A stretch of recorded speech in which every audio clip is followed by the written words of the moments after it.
Images like this define the old money aesthetic as we know it today.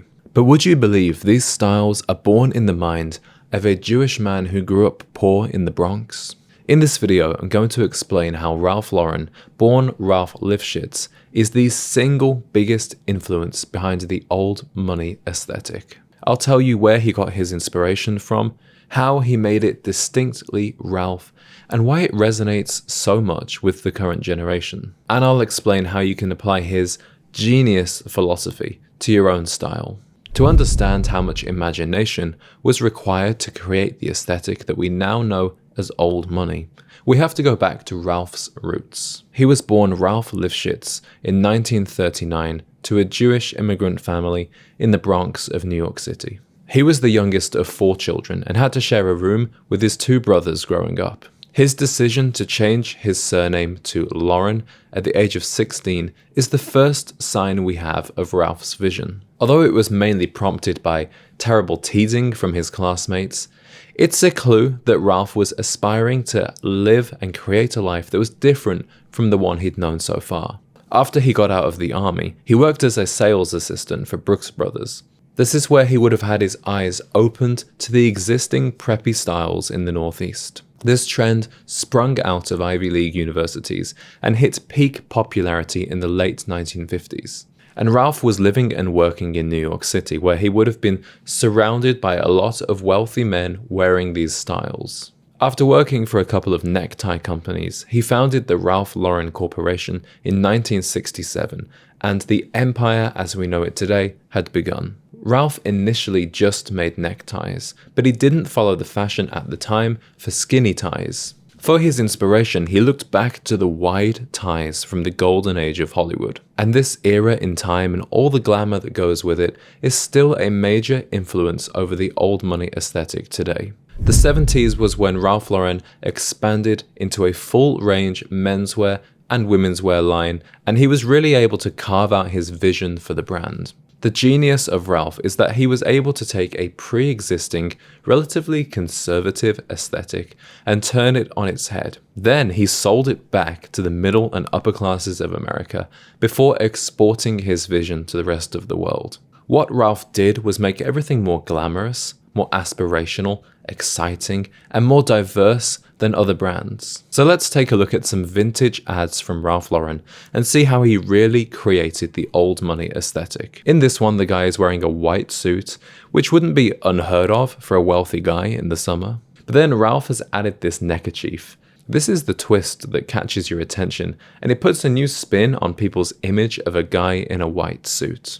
It looks flamboyant, it looks glamorous, it looks so elegant. You know, this guy looks like an aristocrat from the 1800s, reimagined for the 1980s. I assume that this next one is also from the 80s and that Ralph is taking inspiration from the new romantic movement and adding this trend to an existing ideal of old money.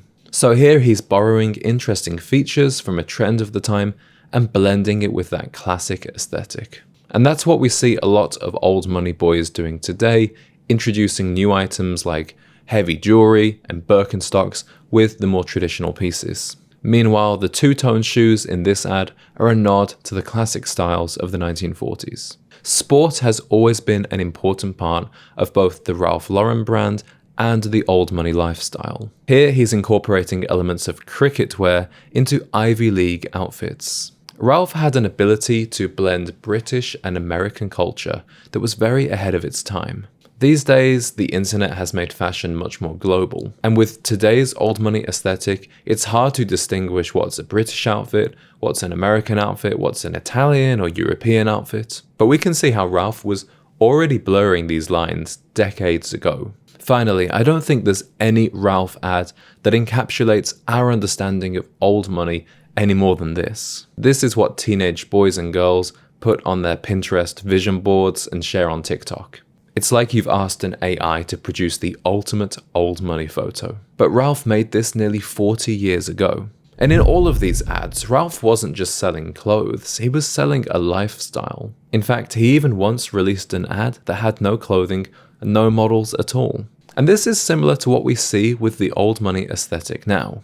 It's not just your clothes, it's everything down to the way you speak, your hobbies, even the way you eat a sandwich. The final reason I believe Ralph Lauren was the originator of the old money aesthetic is because he was a pioneer of the anti-fashion movement. Although the brand has experienced peaks and lows over the decades, it's never really been too concerned with the world of fashion. Unlike most designers, he never went to fashion school, and for that reason, he's never thought in the same way that many other fashion innovators do. He instead has a deep understanding of an aesthetic that he likes, and he works hard to recreate that. Today we see this anti-fashion mentality all over the old money movement. The very idea of the subculture relies on it not being a trend. Although it's kind of oxymoronic, it's a fashion movement that's not a movement. And the truth is, people have been dressing this way for decades. And those who recently got into the old money look, whether it's true or not, they believe that they will be dressing this way forever.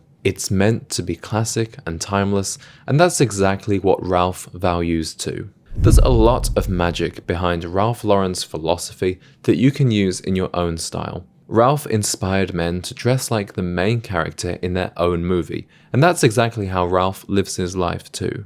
If you wanted to be very critical of Ralph, you could call him inauthentic, a fraud, maybe a copycat, because his upbringing certainly resembled nothing like old money. Instead it was a fantasy that he dived into and recreated with tremendous success. And the truth is, today's old money aesthetic really is a fabrication. The way that real old money people dress is on the whole quite boring and quite uninspiring.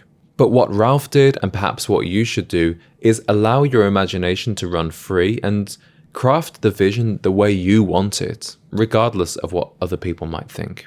I believe Ralph's philosophy and the old money aesthetic are incredibly freeing. The whole idea is that you don't have to be constrained by the humdrum of everyday life and what everybody else is wearing. You don't have to dress like a certain social class. You don't have to dress how your company wants you to. And ever since the lockdowns, I think we have a deep desire to dress our best and enjoy life through clothing. And I really see Ralph's philosophy and style as a celebration of life and a celebration of imagination and inspiration.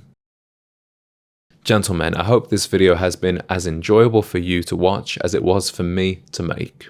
Let me know in the comments if you enjoyed learning about Ralph Lauren, because I think there's a lot more to explore and unpack, both about this man and his life, and his style and his philosophy. It was far too much to cover in just one video, but I would happily make future videos about him and address all those different topics and get into detail. Now, if you are in love with the old money aesthetic, but you want to make it your own, then I have the video for you.